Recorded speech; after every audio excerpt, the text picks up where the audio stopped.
साथियों नमस्कार, स्वागत है आपका। साथियों आज हिंदी में वचन पर चर्चा होगी। यद्यपि देखने में लगता है कि वचन जो है वो बहुत सरल प्रकरण है, किंतु प्रायः परीक्षाओं में ऐसे शब्द पूछे जाते हैं जो वास्तव में उलझा देते हैं। तो वचन की परिभाषा, वचन के भेद और एक वचन से बहुवचन बनाने के जो भी नियम हैं, उन पर आज हम आपसे तेजी में चर्चा करेंगे। इस व्याख्यात्मक चर्चा के बाद चूंकि जब हम प्रैक्टिस सेट दें तो जिससे आपको उसको पढ़ने में, उसको देखने में मजा आए, इसलिए मैं चाहता हूं कि किसी भी प्रकरण को पहले उसकी अवधारणा को स्पष्ट कर लिया जाए, उदाहरणों के माध्यम से उसको देख लिया जाए, उसके नियमों को जान लिया जाए। तब प्रैक्टिस सेट जब दे तब उसका अपना एक अलग मजा है, फिर पढ़ने में मजा आता है। तो आज हम वचन पर चर्चा करते हैं। आप अवगत हैं कि एक प्रश्न, दो प्रश्न प्रत्येक परीक्षा में जहां सामान्य हिंदी पूछी जाती है वचन से आता है।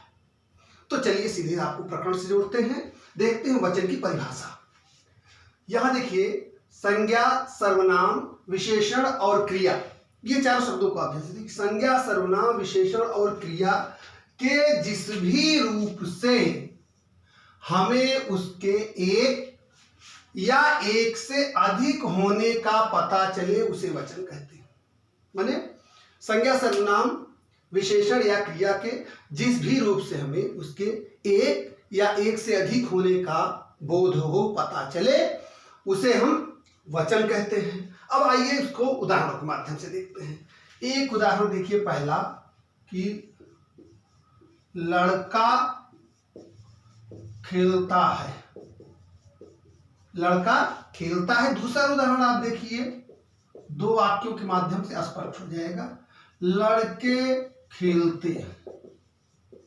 ठीक है, यहां देखिए पहले वाक्य में लड़का क्या है, एक लड़का की बात हो रही है, दूसरे वाक्य में लड़के की बात हो रही है। यानी यहां एक लड़का है, यहां कई लड़के हैं। यहाँ एक लड़का की बात हो रही है, यहाँ कई लड़कों की बात हो रही है। उसी के अनुसार आप देखिए क्रिया,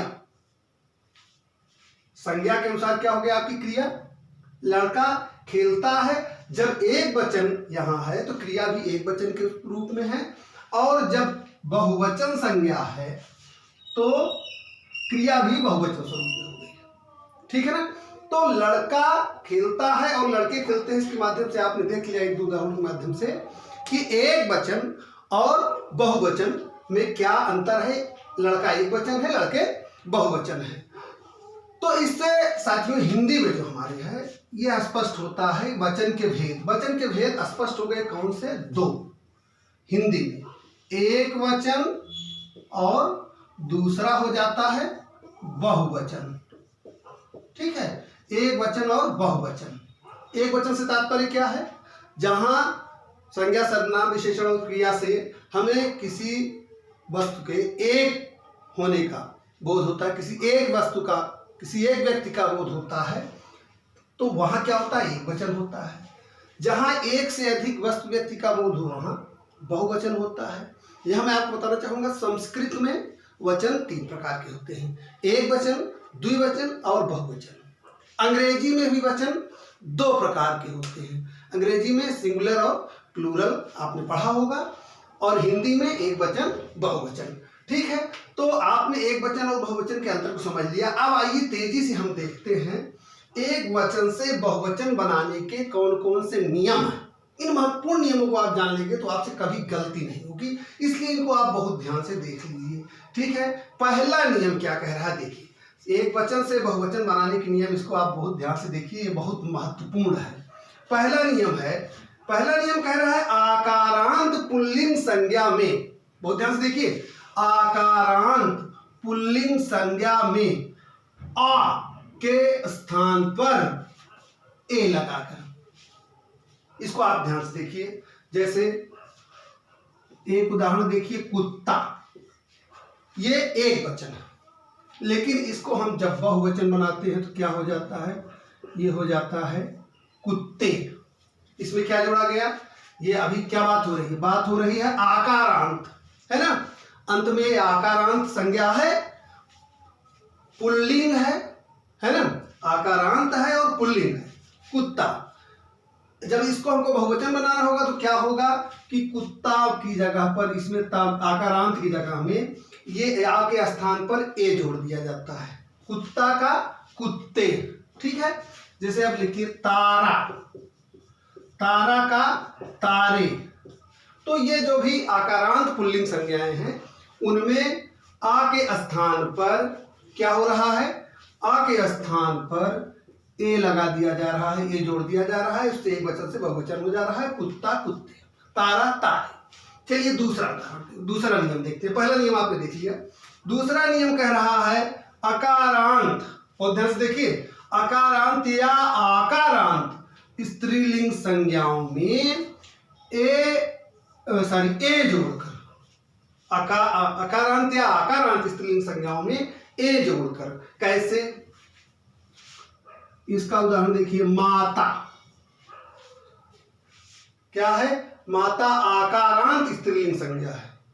आकारांत, माता का माता ए, क्या कह रहा है? ए जोड़कर। अब चलिए एक उदाहरण आकारांत का ले लेते हैं। आकारांत स्त्रीलिंग संज्ञा बहन, आकारांत है। बहन का क्या होगा? बहने। इसमें भी क्या होगा? आपका जुड़ गया ए, बहन बहने, माता माताएं। आकारांत या अकारांत या आकारांत स्त्रीलिंग संज्ञाओं में ए जोड़ दिया जाता है तो वो बहुवचन हो जाता है। माता का माताएं, बहन का बहने, इसी तरह से अन्य उदाहरण भी होंगे। ठीक है, चलिए देखते हैं तीसरा नियम। तीसरे नियम में कह रहा है इकारांत में, तो ध्यान से देखिए, इकारांत में या और इकारांत स्त्रीलिंग संज्ञा में ई को ई करके या जोड़कर, यह स्पष्ट होगा आप जब उदाहरण देखेंगे। जैसे देखिए, एक उदाहरण इसका है तिथि। अब तिथि क्या है? ये इकारांत स्त्रीलिंग संज्ञा है। तिथि क्या है? इकारांत स्त्रीलिंग संज्ञा है। तो इसका जब बहुवचन बनाएंगे तो क्या कह रहा है? इसमें या जोड़ देना है, तिथियां। ठीक है, उसके बाद में दूसरा क्या कह रहा है कि ईकारांत स्त्रीलिंग संज्ञा अगर है तो उसमें ई को हटा दिया जाएगा, ई की जगह पर ई हो जाएगा और बाद में या जोड़ दिया जाएगा। जैसे लड़की, लड़की क्या है? ईकारांत स्त्रीलिंग संज्ञा। लड़की क्या है? ईकारांत स्त्रीलिंग संज्ञा है। जब इसका हम बहुवचन बनाते हैं तो क्या हो जाता है? लड़कियां। यहां क्या हुआ? ई के स्थान पर ई हो गया और बाद में क्या जोड़ दिया गया? या। लड़की लड़कियां, तिथि तिथियां। ठीक है, आइए हम देखते हैं नियम संख्या 4, उकारांत स्त्रीलिंग संज्ञा में। बहुत ध्यान से देखिए, उकारांत स्त्रीलिंग संज्ञा में ए एवं उकारांत स्त्रीलिंग संज्ञा में उ को उ करके ए जोड़कर। अब इसको उदाहरण के माध्यम से देखिए तो आपको स्पष्ट हो जाएगा। पहला उदाहरण देखिए, वस्तु। क्या कह रहा है? उकारांत। यह उकारांत है, स्त्रीलिंग है। उकारांत स्त्रीलिंग संज्ञा में ए जोड़कर बहुवचन बनाया जाता है। वस्तु का क्या हो गया? वस्तु में ए जोड़ दिया गया, हो गया वस्तुएं। ठीक है, दूसरा उदाहरण देखिए। दूसरे उदाहरण में क्या कह रहा है? दूसरी शर्त क्या कह रहा है कि उकारांत स्त्रीलिंग संज्ञा में उ को उ करके। जैसे एक आप देखिए, बहु, एक शब्द है बहु। बहु का बहुवचन क्या होता है? बहुएं ना। उकारांत में बहु का बहुएं। अब देखिए नियम के अनुसार क्या हो रहा है? उकारांत स्त्रीलिंग संज्ञा, उकारांत स्त्रीलिंग संज्ञा में उ, जैसे उ को उ यानी बड़े उ को छोटा उ बना दिया जाता है। बहु ये क्या है? उकारांत है, यहाँ उ को उ कर दिया गया। हम देखिए, आप देखिए, उ की मात्रा लग गई, छोटे उ की मात्रा लग गई और उसके बाद में क्या जोड़ दिया गया? ए जोड़ दिया गया। बहु का बहुएं, वस्तु का वस्तुएं। ठीक है, चलिए अगला नियम संख्या 5 देखते हैं। नियम संख्या 5 में कह रहा है या अंत वाली स्त्रीलिंग संज्ञाओं में, या अंत वाली, यानी अंत में जिसके या है, या अंत वाली स्त्रीलिंग संज्ञाओं में, या में, याद दीजिए, या में अनुनासिक यानी चंद्रबिंदु जोड़कर, चंद्रबिंदु लगाकर, बहुत महत्वपूर्ण है, बहुत ध्यान से देखिएगा, ये परीक्षाओं में बहुत बार पूछा गया है, बहुत पूछा जाता है। उदाहरण देखिए, चिड़िया, क्या है? चिड़िया या अंत वाली स्त्रीलिंग संज्ञा, चिड़िया क्या है? या अंत वाली स्त्रीलिंग संज्ञा है। इसमें क्या कह रहा है? या में अनुनासिक यानी चंद्रबिंदु लगाकर, चिड़िया का बहुवचन क्या होगा? चिड़िया का बहुवचन होगा चिड़िया, ठीक है ना। इसी तरह से चलिए एक उदाहरण और देख लेते हैं, बुढ़िया ना, इसका बहुवचन क्या होगा? बुढ़िया, ठीक है। इसी तरह से गुड़िया ना, इसमें देखिए क्या है? या अंत वाली है ना, गुड़िया, गुड़िया का क्या होगा बहुवचन? गुड़िया, ठीक है ना। तो ये आपने इसमें 5 नियम देख लिए इस पेज में। आइए अब हम और कुछ नियम देखते हैं, ठीक है। साथियों, नियम 6 देखते हैं। नियम 6 कहता है कि गण, वृंद, लोग, सब, जन, ये जो शब्द हैं इनको लगाकर भी कुछ संज्ञाएं बहुवचन बनाई जाती हैं। जैसे देखिए, बालक एक शब्द है, बालक, अब इसको बहुवचन बनाना होता है तो इसमें बालक गण है ना, बालक गण जोड़ देने पर बहुवचन हो जाता है, गण लगा दिया गया। जैसे अध्यापक एक वचन है, इसमें आप जोड़ दिए वृंद तो हो गया अध्यापक वृंद, है ना। जैसे लोग शब्द है, जैसे एक शब्द है नेता, इसके आगे नेता लोग जोड़कर भी बहुवचन बना दिया जाता है, नेता लोग, है ना। जैसे एक शब्द है गुरु, है ना, गुरु, तो इसका बहुवचन हो जाता है क्या? जन जोड़ दिया जाता है, गुरुजन, ठीक है ना। चलिए अगला नियम देखते हैं, नियम संख्या 7। हस्ताक्षर, प्राण, दर्शन, होश, आंसू, होठ, दाम, बाल, नेत्र, ये सब, इन शब्दों का प्रयोग बहुवचन में ही होता है। हस्ताक्षर, प्राण, दर्शन, होश, आंसू, होठ, दाम, बाल, ये जो शब्द हैं इनका प्रयोग बहुवचन में ही होता है। चलिए इनका भी 1-2 उदाहरण देख लेते हैं। चलिए एक उदाहरण देखते हैं, ये मेरे हस्ताक्षर हैं। यहां देखिए, है का प्रयोग नहीं है, क्या है? एक वचन है, हैं बहुवचन है, तो ये मेरे हस्ताक्षर हैं, ठीक है। चलिए दूसरा देखते हैं, गोली लगते ही बाघ के प्राण उड़ गए। गोली लगते ही बाघ के प्राण उड़ गए, तो प्राण क्या है? प्राण क्या है? देखिए बहुवचन प्रयोग हुआ है। अब एक उदाहरण और देख लेते हैं, मेरे नेत्र लाल हैं, है नहीं, हैं, मेरे नेत्र लाल हैं। तो इस तरह से आप इसको समझिए, हस्ताक्षर, प्राण, दर्शन, होश, आंसू, होठ, दाम, बाल, नेत्र आदि का प्रयोग बहुवचन में होता है।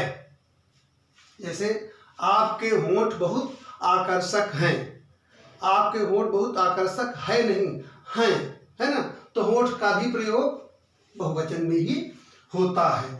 चलिए अगला नियम देखते हैं, नियम संख्या 8। जनता, वर्षा, पानी, सोना, चांदी, प्रजा, खेल, इन शब्दों का प्रयोग एक वचन में होता है। कैसे? इसको आप उदाहरण के माध्यम से देखें, महंगाई से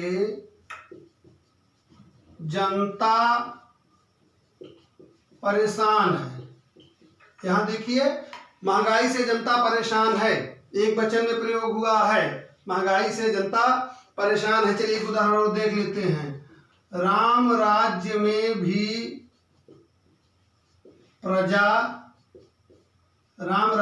भी प्रजा दुखी थी। यद्यपि प्रजा से क्या है, बहुवचन का भाव है, लेकिन वाक्य में जब इसका प्रयोग होता है तो एक वचन के रूप में होता है। जनता क्या है, जनता एक समूह है, लेकिन यहाँ देखिए वाक्य में जनता परेशान है नहीं है। राम राज्य में भी प्रजा दुखी थी, ठीक है। यहाँ प्रजा जो है एक वचन के रूप में इसका प्रयोग हुआ है। देखिए जैसे पानी शब्द इसमें है, पानी, चलिए एक उदाहरण इसका देख लेते हैं। क्या पानी खरीदा जा सकता है? यहाँ देखिए पानी जो है ये भी एक वचन में ही प्रयोग हुआ है। क्या पानी खरीदा जा सकता है? यहाँ चलिए अगला नियम देखते हैं, नियम संख्या 9 कह रहा है, यह प्रायः पूछा जाने वाला, परीक्षाओं में पूछा जाने वाला प्रश्न है, बहुत महत्वपूर्ण है। आदरणीय व्यक्तियों का प्रयोग बहुवचन में होता है। जैसे चलिए आप उदाहरण देखिए, समझ में आ जाएगा। मेरे पिताजी आए हैं। अब इसमें क्या है, यह बहुवचन में पिताजी का प्रयोग हुआ है क्योंकि आदरणीय है पिताजी। अब मेरे पिताजी आए हैं नहीं, मेरे पिताजी आए हैं, यानी ये आदर सूचक जो है शब्द है, तो इसलिए यहाँ बहुवचन में इसका प्रयोग होगा। आदरणीय व्यक्तियों के लिए बहुवचन में एक नियम है, जैसे गुरुजी सदा सत्य बोलते हैं। गुरुजी सदा सत्य बोलते हैं।